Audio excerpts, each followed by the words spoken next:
নমস্কার বন্ধুরা, tales of motivation চ্যানেলে আপনাদের সবাইকে জানাই স্বাগত।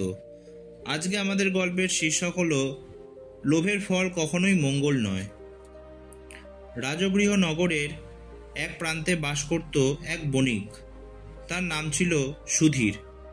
সুধীরের ছিল অসংখ্য ধন সম্পদ, বহু গুদাম ভর্তি শস্য, ঘরে ঘরে সোনাদানা, চাকর চাকরানি আর বিলাসবহুল জীবনযাপন।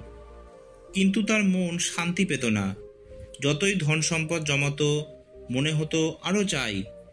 গ্রামের মানুষ তাকে সম্মান করলেও অন্তরে ভয় পেত, কারণ সুধীর ছিল প্রবল লোভী। একদিন রাজগৃহে খবর ছড়িয়ে পড়ল, শ্রাবস্তীর বনে গৌতম বুদ্ধ তার শিষ্যদের সঙ্গে অবস্থান করছেন। চারদিক থেকে মানুষ ছুটে যাচ্ছেন তার উপদেশ শুনতে। এই খবর সুধীরের কানেও পৌঁছালো। প্রথমে সে তেমন গুরুত্ব দিল না, কিন্তু তার এক বন্ধু তাকে বলল, হে সুধীর, তুমি অনেক ধনী, কিন্তু মুখে সবসময় অশান্তির ছাপ। একবার বুদ্ধের কাছে গেলে হয়তো মনে শান্তি পাবে। সুধীরের মনে দ্বন্দ্ব শুরু হলো। একদিকে লোভ তাকে টানছিল ধনের দিকে, অন্যদিকে কৌতূহল হচ্ছিল বুদ্ধের কথা শোনার। অবশেষে সে গেল। বনমঠে পৌঁছে সে দেখল শত শত মানুষ নীরবে বসে বুদ্ধের উপদেশ শুনছে। বুদ্ধ বলছেন, যে মন লোভে অন্ধ সে কখনো শান্তি পায় না। লোভ এমন এক আগুন, যা যতই জ্বালানি দাও ততই প্রজ্বলিত হয়। শেষ পর্যন্ত সেই আগুন মানুষকেই ভস্ম করে দেয়।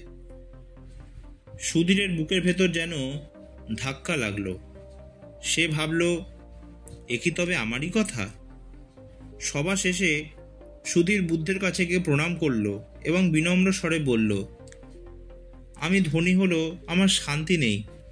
আমি সবসময় আরও চাই, আরও চাই। লোভ আমাকে কুড়ে কুড়ে খাচ্ছে। দয়া করে আমাকে পথ দেখান।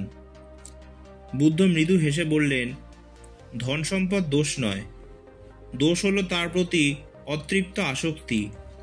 লোভী মানুষ যেমন ঝড়ের মধ্যে জ্বলন্ত প্রদীপ, এক মুহূর্তে নিভে যেতে পারে। আমি তোমাকে একটি কাহিনী বলি, সেখানেই তোমার উত্তর আছে। অনেক বছর আগে এক গ্রামে তিনজন কৃষক বাস করত, অর্জুন, ভাস্কর আর মাধব। তিনজন মিলে একটা জমি চাষ করত এবং ফসল ভাগাভাগি করে খেত। তারা ছিল পরম বন্ধু। এক বর্ষা মৌসুমে এক অদ্ভুত ঘটনা ঘটল। বজ্রপাতের পরে তাদের মাঠের মাঝখানে মাটির ভিতর থেকে এক বিশাল স্বর্ণপিণ্ড বেরিয়ে এলো।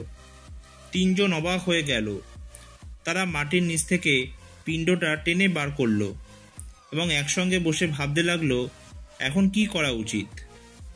অর্জুন বলল, আমরা তো তিন বন্ধু, সমান ভাগে ভাগ করে নিই।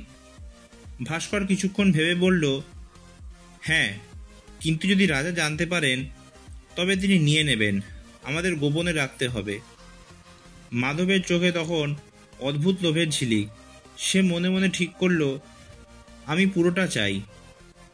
তারা তিনজন মিলে ঠিক করল, পিণ্ডটা কাছের বনে লুকিয়ে রাখা হবে। কিন্তু রাতে মাধব আর সহ্য করতে পারল না। তার মাথায় শুধু একটাই চিন্তা, আমি যদি ওদের সরিয়ে দিতে পারি তবে সব স্বর্ণ আমার হবে। পরের দিন সে চক্রান্ত করল।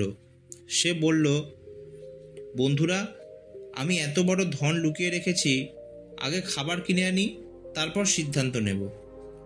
ভাস্করকে সে বাজারে পাঠালো খাবার আনতে, আর নিজে গোপনে বিষ মিশিয়ে রাখলো সেই খাবারে। তার পরিকল্পনা ছিল ভাস্কর আর অর্জুন খেয়ে মারা যাবে, আর সে একাই ধন পাবে। কিন্তু ভাস্কর বাজারে যেতে যেতেই লোভ তাকে গ্রাস করল। সে ভাবল, আমি যদি অর্জুন আর মাধব দুজনকে সরিয়ে দিতে পারি তবে পুরো স্বর্ণ আমারই হবে। তাই সে বাজার থেকে খাবার আনলো ঠিকই, কিন্তু সঙ্গে একটি ধারালো ছুরি লুকিয়ে নিল। ফিরে এসে সে প্রথমেই মাধবকে আঘাত করে হত্যা করল। অর্জুন এগিয়ে এলে তাকেও আঘাত করে ফেলল। ভাস্কর মনে মনে খুশি হলো, এখন সব আমার। কিন্তু ক্লান্ত আর ক্ষুধার্ত ভাস্কর খাবার খেয়ে ফেলল, আর সেই খাবারেই ছিল বিষ। কিছুক্ষণের মধ্যে সেও মারা গেল। ফলে তিনজনই মারা গেল, আর স্বর্ণপিণ্ড পড়ে রইল বনে অযত্নে। কাহিনী শেষ করে বুদ্ধ বললেন, দেখো সুধীর, লোভ তিন বন্ধুকেই গ্রাস করলো। কেউই ধন পেল না, বরং জীবনটাই হারালো। লোভ এমনই, এটি মানুষকে বন্ধু থেকে শত্রু করে, সুস্থ থেকে অসুস্থ করে, জীবিত থেকে মৃত করে। সুধীরের চোখ ভিজে উঠল। সে বুঝল, এতদিন ধরে সে নিজের জীবন নষ্ট করছে। ধন সম্পদের জন্য ছুটতে গিয়ে শান্তি, বন্ধুত্ব, সুখ সব কিছু হারাচ্ছিল। সে হাতজোড় করে বলল, ভগবান, আজ আমি সত্যি উপলব্ধি করলাম, আর লোককে জীবনে স্থান দেব না। আপনার আশীর্বাদ চাই। বুদ্ধ বললেন, সত্যিকারের সম্পদ হলো দয়া, করুণা আর সংযম।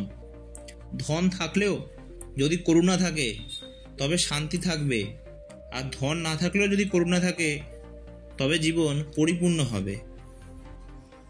সেই দিন থেকেই সুধীরের জীবন বদলে গেল। সে আর অতিরিক্ত ধন জমাতে চাইতো না। গ্রামের দরিদ্র মানুষকে সাহায্য করতে শুরু করলো, সৎ পথে ব্যবসা করলো, এবং সবচেয়ে বড় কথা, লোভের শৃঙ্খল থেকে মুক্ত হলো। তার ঘরে আগের মতো সোনার উপর রইল, কিন্তু মনে আর অশান্তি রইল না। মানুষ তাকে ভয় না পেয়ে ভালোবাসতে লাগলো। সুধীর তখন বুঝল, লোভের ফল কখনোই মঙ্গল নয়, কিন্তু দানের ফল সব সময় শান্তি।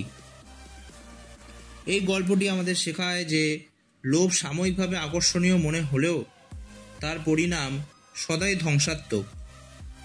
গৌতম বুদ্ধের উপদেশ অনুযায়ী সত্যিকারের সুখ ধন সম্পদে নয়, বরং দয়া, করুণা আর সংযমে।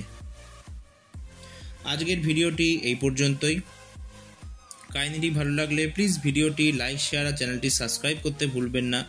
আবার নতুন কাহিনী নিয়ে আমি আপনাদের সামনে উপস্থিত হব। ধন্যবাদ।